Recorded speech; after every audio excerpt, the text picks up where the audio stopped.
और इसका जो फैलाव था वो 3.87 किलोमीटर इसका फैलाव था, जो लंबाई थी 3.87 किलोमीटर। कैचमेंट एरिया जिसे कहते हैं, जलभाव, वो जो नेशनल हाईवे 7 हुआ करता था, जो फिलहाल NH 44 है, उसकी इस तरफ भी भीमगढ़ बांध, अगर आप यहाँ से जबलपुर जाएंगे तो भीमगढ़ बांध आपको 5,070 लाख क्यूबिक मीटर पानी इसमें भरा होता है। सवाल इसी बात का है कि हमने आपको पिछली बार दिखाया था जो सिवनी की भीमगढ़ जलावर्धन योजना, जो 90 के दशक में दरअसल 90 के दशक में 1993 में जब को देखते हैं, उनके द्वारा भीमगढ़ जलावर्धन योजना की आधारशिला रखी गई। और उस भीमगढ़ जलावर्धन योजना में जो इंटेक वेल, जहां से पानी लिफ्ट किया जाता है, पानी खींचकर लाया जाता है, वो गलत स्थान पर बन रहा था। चूंकि जब बारिश होती है तो इंटेक वेल में पानी भरा होता है, पर जैसे ही गर्मी आती है इंटेक वेल सूख जाता है।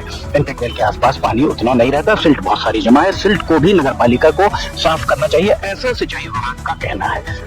ये वही दलसागर तालाब है जिसे MP राजन के बाद, जब MP राजन जब कलेक्टर थे तब इस दलसागर तालाब को साफ किया गया था। उसके बाद विश्वपति द्विवेदी जब कलेक्टर हुआ करते थे, उनके द्वारा साफ कराया गया।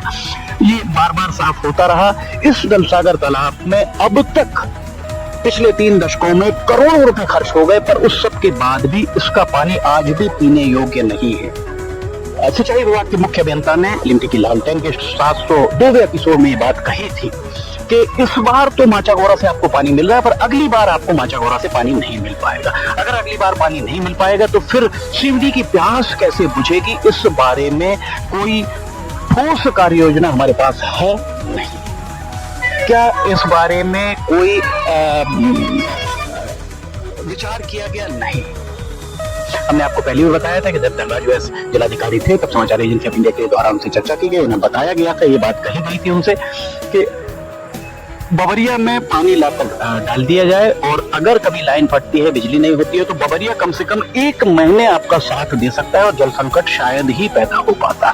पर उन्होंने इस बारे में कार्य योजना बनाने के निर्देश भी दिए थे, पर वो सारे निर्देश, वो सब कुछ उनके तबादले के साथ ही ठंडे बस्ते के हवाले हो गए। वैसे भी कहा जाता है कि एक जिलाधिकारी आता है, उसका जब भी सक्सेसर आता है तो उनकी उस जिलाधिकारी की योजनाओं को ठंडे बस्ते के हवाले ही कर दिया जाता है, ये कहा जाता है। आज सबसे बड़ी समस्या सिवनी के सामने जल संकट की है। आप अगर बोर कराने जाएंगे तो 600, 700, 800 फीट नीचे पानी जा चुका है। दरअसल वाटर रिचार्ज कैसे हो, इस बारे में किसी को भी फिक्र नहीं है। नगर पालिका परिषद से अगर आप मकान बनाने की अनुमति लेते हैं तो सबसे पहले प्राथमिकता रेन वाटर हार्वेस्टिंग की होती है। आप ये नगर पालिका के सूत्रों का कहना है कि आप फोटो लगाइए।